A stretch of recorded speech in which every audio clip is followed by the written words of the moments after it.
Karthigai Deepam serial December 4 நாளைக்கான எபிசோடில் என்ன நடக்கலாம் அப்படிங்கிறத ரிவ்யூவாக பார்க்கலாங்க. அபிராமி தீபாவை ஆஃபீஸில் பார்த்துட்டு வந்து பயங்கரமான டென்ஷனில் இருக்காங்க. அப்போ கரெக்டாக தீபாவும் வந்துடுறாங்க. தீபா உள்ளே கால் எடுத்து வைக்கவும், ஏய் நீ அங்கேயே நில்லுடிங்கிறாங்க. தீபாவும் அங்கேயே நிற்கிறாங்க. நீ எங்ககிட்ட வேலைக்கு போகிறேன்னு சொல்லி நாங்கள் அதை மறுத்து, இல்லை நான் வேலைக்கு போய் தான் ஆவேன் அப்படின்னு சொல்லிட்டு போகிறது கூட ஏற்றுக்கலாம். ஆனால் சொல்லாமல் அதுவும் வீட்டில் இருக்கிற மாதிரியே பாவனை காட்டிட்டு இப்போ பண்ணியிருக்க பாரு, இதுதான் திருட்டுத்தனம். அதுவும் பூஜை அன்னைக்கு கூட இப்படி ஒரு வேலையை பண்ணிட்டு போயிருக்க பார்த்தியா, அதுதான் உன் திட்டம். இங்கே நான் பிரச்சனை பண்ணிகிட்ருக்கேன், நீ அப்பாவையா நிற்கிற. இதோ என் வீட்டுக்காரரே உன்னை பார்க்குறாரு. அப்போது வெளியில் இருக்கிறவங்க என்ன கொடுமைக்கார மாமியார் இருந்தான்னு நினைப்பாங்க. அதை வச்சே நீ காரியத்தை சாதிக்கணும் அதானே அப்படின்னு அபிராமி கேட்கும். அத்தை, என்னோட தம்பியோட மெடிக்கல் செலவுக்காக தான் நான் வேலைக்கு போகிறேன் அப்படின்னு தீபா சொல்லிட்டுருக்க. ஏய் நிறுத்து, பண்ணுறதெல்லாம் பண்ண வேண்டியது கடைசியில் நல்ல வேஷம் போட்டு நீலிக்கண்ணீர் வடிக்க வேண்டியது. இன்றைக்கி பூஜையில் 3 மருமகளும் விளக்கேற்றி வைக்க சொல்லி பரிகாரம் சொல்லிட்டு போயிருக்காங்க. அது தெரிஞ்சும் நீ இவ்வளோ துணிச்சலாக போயிருக்கன்னா அப்போ இந்த வீடு எப்படி போனால் உனக்கு என்னங்கிற ஒரு எண்ணம் தானே. இப்படி ஒரு எண்ணத்தோடு இருக்கிறவ இந்த வீட்டுக்கு தேவையில்லை, வெளியே போங்கிறாங்க அபிராமி. நாச்சியா, கார்த்தி வீட்டில் இல்லாத போது நீ இப்படி பேசக்கூடாது, கொஞ்சம் பொறுமையாக இரு, கார்த்தி வந்ததுக்கப்புறம் பேசிக்கலாங்கிறாங்க அருணாச்சலம். கார்த்தி வந்தால் இன்னும் பிரச்சனை பெருசாகுங்க. இப்படி இவ சொல்லாமல் கொள்ளாமல் வேலைக்கு போகிற விஷயம் அவனுக்கு தெரிஞ்சால் அவ்வளோதான். ஏன்னா இவளை அவ்வளோ நம்பிட்டுருக்காம, இதெல்லாம் தெரிஞ்சால் நொறுங்கி போயிடுவான் அவன் அப்படின்னு அபிராமி சொல்லிட்டுருக்க. விஷயம் தெரியணும் சொல்லு தீபா அப்படின்னு யோசிக்கிறாங்க மீனாட்சி. இனிமேல் உனக்கு இந்த வீட்டில் இடம் இல்லை, கிளம்பு அப்படின்னு அபிராமி சொல்லிட்டுருக்க. ப்ளீஸ் அத்தைங்கிறாங்க தீபா. என்னோட பொறுமையை சுதிக்காமல் மரியாதையை கிளம்புங்கிறாங்க அபிராமி. நான் பண்ணது தப்பு தான் அத்தை, என்னை மன்னிச்சிருங்க அத்தை, என்னை வீட்டை விட்டு மட்டும் போக சொல்லிடாதீங்க அத்தை, வேறு என்ன தண்டனை வேணாலும் கொடுங்க அத்தைன்னு கேட்க, அத்தை நீங்கள் பொறுமையாக பேசிட்டு இருந்தீங்கன்னா இவ இந்த மாதிரி தான் இப்படியே நின்று சிம்பத்தி க்ரியேட் பண்ணிகிட்டே இருப்பான், நீங்கள் இருங்க நான் பார்த்துக்கிறேன் அப்படின்னு சொல்லிட்டு ஐஸ்வர்யா ரொம்ப வேகமாக போகிறாங்க. ஐஸ்வர்யா தீபாவோட கையை பிடிச்சி, போடி வெளியே, அன்னைக்கு நான் அத்தனை பேர் முன்னாடி அடி வாங்கினல, அதுக்கு நீ பதில் சொல்லணும்ல அப்படின்னு ஐஸ்வர்யா தீபா கிட்ட சொல்லிட்டு இருக்க. இன்னொரு பக்கம் மீனாட்சி, மாமா சொல்லுங்க மாமா, வேணான்னு சொல்லுங்க மாமாங்கிறாங்க. ஏய் நீ என்ன அவளோட கூட்டு களவாணியாங்கிறாங்க அபிராமி. தீபா கையை பிடிச்சி தரன்னு இழுத்துட்டு போகிறாங்க ஐஸ்வர்யா. கரெக்டாக அப்போ கார்த்தியும் வந்துடுறாங்க. கார்த்தி காரில் வந்து இறங்கி தீபா ஐஸ்வர்யாவை பார்க்குறாங்க. ஐஸ்வர்யா தீபா கையை பிடிச்சிட்டு இருக்கிறதையும் பார்க்குறாங்க. ரொம்ப ஸ்பீடாக அவங்க பக்கத்தில் வராங்க. கரெக்டாக அப்போ அபிராமி, அருணாச்சலம், அருண் எல்லாரும் வெளியே வராங்க. என்னாச்சுமா அப்படின்னு கார்த்திக் கேட்கவும், சரியான நேரத்தில் தான் வந்திருக்கேன், என்னாச்சுன்னு அவகிட்டே கேளுங்கிறாங்க அபிராமி. தீபா என்னாச்சு அப்படின்னு கார்த்திக் கேட்கவும், தீபா அப்படியே திரும்பி அபிராமியை பார்க்க, இங்கே எதுக்கு பார்க்குற, கார்த்தியை பார்த்து பதில் சொல்லுங்கிறாங்க அபிராமி. என்னாச்சு அப்படின்னு திரும்பவும் கார்த்திக் கேட்க, பூஜைக்கு என்னால் வீட்டில் இருக்க முடியாத சுச்சுவேஷன் வந்துடுச்சு சார் அப்படின்னு தீபா சொல்லவும், அத்தை பார்த்தீங்களா, நேரடியாக விஷயத்த சொல்லாமல் எப்படி ஆரம்பித்தா பரிதாபம் தெரியலான்னு இப்போவும் அவள் வேலையை காட்டுறா அப்படின்னு ஐஸ்வர்யா சொல்லிட்டு இருக்க. அடி பாவி, கார்த்திக்கும் மாட்டிடக்கூடாதுன்னு அவள் பேசுகிறா, ஆனால் இவ இப்படி கோர்த்து விட்டுறாளே அப்படின்னு யோசிக்கிறாங்க மீனாட்சி. அண்ணி நீங்கள் கொஞ்சம் சும்மா இருக்கீங்களா, நீங்கள் சொல்லுங்கள் தீபாங்கிறாங்க கார்த்தி. அவள் சொல்ல மாட்டா கார்த்தி, சாரி கார்த்தி, தப்பாக எடுத்துக்காதீங்க, அவள் வீட்டுக்கு தெரியாமல் வேலைக்கு போயிருக்கா அப்படின்னு ஐஸ்வர்யா சொல்ல, அது தெரியுமா அப்படின்னு கேட்க, தெரியுங்கிறாங்க கார்த்தி. என்னவன் தெரியுங்கிறான், அப்போ திரும்பவும் நமக்கு தான் அறிவிட்டா அப்படின்னு ஐஸ்வர்யா யோசிச்சிருக்காங்க. கார்த்தி உனக்கு தெரியுமா அப்படின்னு அபிராமி கேட்க, ஆமாம்மா அவங்க என்கிட்ட கேட்டு தான் வேலைக்கு போனாங்கங்கிறாங்க கார்த்தி. கார்த்தி உனக்கு தெரியும்னா அப்புறம் எதுக்கு தீபா எங்ககிட்ட இருந்து மறைக்கணும், ஆமாம் நீ ஏன் எங்ககிட்ட இதை சொல்லலை அப்படின்னு அருணாச்சலம் கேட்க, தீபா அப்படியே கார்த்தியை பார்க்குறாங்க. இதோ பார்க்குறாளே, சொல்ல வேணான்னு சொல்லியிருப்பா போல அப்படிங்கிறாங்க அபிராமி. எங்க பார்த்தீங்களா, இதைத்தான் நான் சொன்னேங்கிறாங்க ஐஸ்வர்யா. நீ கொஞ்ச நேரம் பேசாம இரு, நீ இதில் தலையிடாதேங்கிறாங்க அருண். பார்த்தீங்களா அருண் எப்படி பேசுகிறான்னு, இதுக்கெல்லாம் என்ன அர்த்தம், கார்த்திக்கும் நமக்கும் எந்த சம்மந்தமும் இல்லை, நீ எதுக்கு அவங்க பிரச்சனைக்குள்ளே போகிறேங்கிற மாதிரி சொல்கிறான். அந்த அளவுக்கு நம்ம வீட்டில் இப்போ என்ன நடந்தாலும் என்னன்னு அருண் விலக ஆரம்பிச்சிட்டான். இதெல்லாம் யாரால, இது நிற்கிறாளே இந்த மகராசையால். அம்மாடி நீ இதுக்கு தானே ஆசைப்பட்ட அப்படின்னு அபிராமி தீபாவை பார்த்து கேட்க, அம்மா நான் அதுக்கு சொல்லலைம்மா, ஐஸ்வர்யாவால் பிரச்சனை வந்துடும் தான் நான் வேணான்னு சொல்கிறேன் அப்படின்னு அருண் சொல்லவும், ஐஸ்வர்யா இந்த குடும்பத்தோட மருமகளாக பேசிகிட்டு இருக்காப்பா, ஆனால் இவ இந்த வீட்டுக்குள்ளேயே இருந்துக்கிட்டு ஒரு தனி கொடுத்தனம் பண்ணிகிட்ருக்கா, அதைத்தான் ஐஸ்வர்யா சுட்டி காட்டுறா, அதில் ஒன்றும் தப்பில்லைங்கிறாங்க அபிராமி. ஆமாம் ஐஸ்வர்யா என்ன பேசினாலும் அவளை மட்டும் விட்டு தராதீங்கன்னு யோசிக்கிறாங்க மீனாட்சி.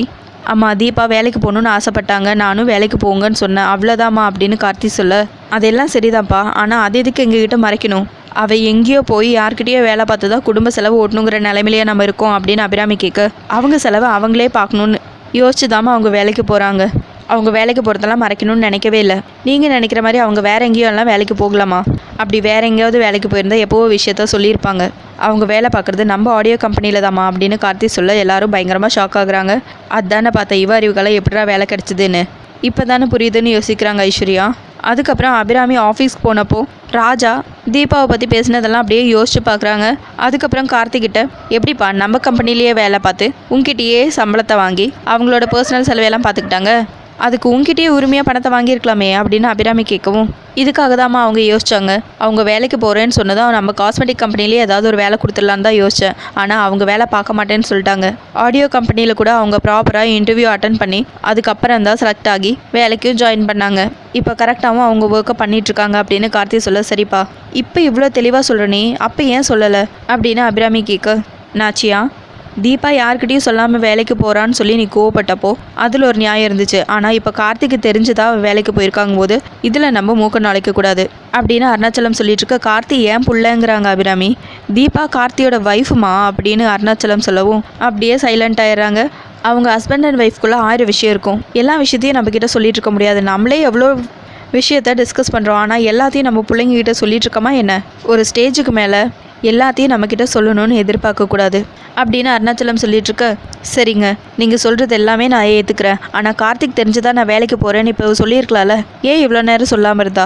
அது எல்லாமே கார்த்தி வந்து தான் சொல்லணுமா? இதெல்லாம் ஏன் அப்படின்னு அபிராமி கேட்கவும், கரெக்டாக பாயிண்ட்டை பிடிச்சிங்க அத்தைங்கிறாங்க ஐஸ்வர்யா. ஐஸ்வர்யா நீ கொஞ்ச நேரம் சும்மா இருக்கியாங்கிறாங்க அருணாச்சலம். அத்தை கேட்குறதும் கரெக்டு தானே மாமா. அவள் மட்டும் எல்லாத்தையும் சொல்லியிருந்தா நான் ஏன் அவள் கையை பிடிச்சி இழுத்துட்டு போய் வெளியே தள்ள போகிறேன்? அவள் ஏயுமே இதுதான், இங்கே ஒரு கலாட்டா நடக்கணும், அங்கே அவள் கரெக்டாக தான் இருக்கேன்னு அவளை நிரூபிச்சுக்கணும். இப்போ அவள் எதிர்பார்த்த மாதிரி நானும் அத்தையும் கெட்டவங்களாயிட்டோம். கார்த்தியும் வருவாருன்னு நினச்சி தான் இவ்வளோ நேரம் கழிச்சு அவள் வந்தான்னு கூட நான் சொல்லுவேங்கிறாங்க ஐஸ்வர்யா.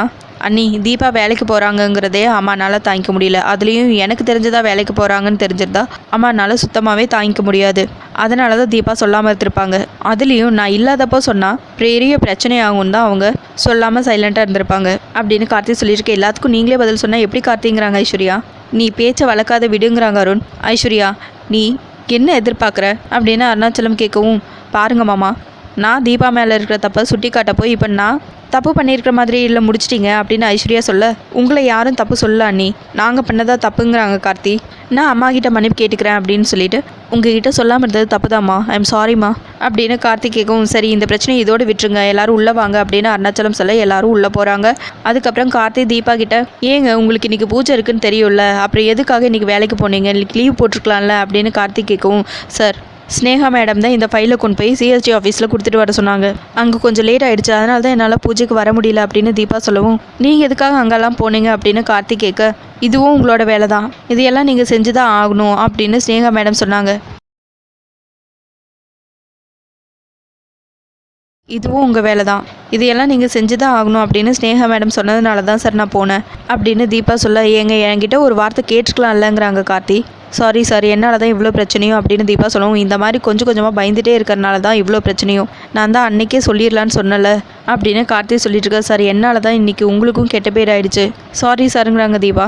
பார்த்தீங்களா தீபா நீங்கள் பயந்து ஒரு பொய் சொல்கிறதுக்காக பல பொய் சொல்கிற மாதிரி ஆயிடுச்சு அப்படின்னு கார்த்தி சொல்லவும், ஆமாம் சார் பல்லவி விஷயம் கூட அப்படி தான் அப்படின்னு யோசிக்கிறாங்க தீபா. ஒருவேளை அந்த விஷயம் மட்டும் உங்களுக்கு தெரிஞ்சிருச்சுன்னா என்ன நடக்கும்னு என்னால் யோசிச்சு கூட பார்க்க முடியல அப்படின்னு யோசிச்சுக்கிட்டே இருக்காங்க தீபா.